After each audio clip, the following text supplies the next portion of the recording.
আজকে আমি তোমাদের দেখাবো অনেক ইজি এবং টেস্টি একটা ডিমের স্ন্যাক্সের রেসিপি।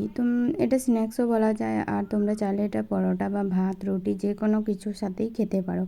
তো প্রথমে আমি একটা ডিম ভেঙে নিয়েছি, তো সেটাকে আমি গুলে নিলাম। তারপরে এখানে দিয়ে দিলাম কাঁচা লঙ্কা আর ধনেপাতা কুচি, একটু গোলমরিচ আর একটু লঙ্কা গুঁড়ো আর এক স্বাদ মতো লবণ দিয়ে এটাকে মিক্স করে এক সাইডে রেখে দিলাম। আর ওইদিকে আমি কড়াই বসিয়ে দিয়েছি, তো এখানে দিয়ে দিলাম তেল, তারপর দিয়ে দিলাম অনেকটা পরিমাণ পেঁয়াজ কুচি আর আলু। যেরকম তোমরা চাও পেঁয়াজ আর আলু সেরকমই দেবে। তো এটাতে শুধু লবণ দিয়ে আলুটাকে সেদ্ধ করে নেবে। তো যখন সেদ্ধ হয়ে যাবে তখন ওই ফেটিয়ে রাখা ডিমটার মধ্যে এটা দিয়ে দিলাম। তো তারপর আর কিছুই না, তারপর তেলের মধ্যে একটু করে ওই ডিমের গোলাটা দিয়ে এভাবে করে ছড়িয়ে দেবে। তো কিছুক্ষণ ওয়েট করবে, যখন ভেতরটা তলা দিকটা একটু হয়ে যাবে তখন এভাবে করে উল্টে দেবে।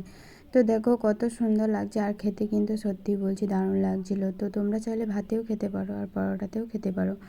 তো এভাবে করে একটা একটা করে আমি সবগুলোই করে নিয়েছি। আমার দুটো বড় হয়েছিল আর আমি দুটো ছোট ছোট করেছিলাম। তো দেখো সার্ভ করে দিলাম, আর দেখে কিন্তু খুবই ভালো লাগছে আর খেতেও কিন্তু খুব সুন্দর হয়েছিল, ঝাল ঝাল খুব টেস্টি হয়েছিল। তো আমি আরেকটু, আর তোমরা এটা সস দিয়েও খেতে পারো। তো দেখো আমি একটু স্মাইল করে দিলাম। তো তোমাদের কাছে কেমন লাগলো ভিডিওটা অবশ্যই জানাবে। তো টাটা, বাই, ভালো থেকো।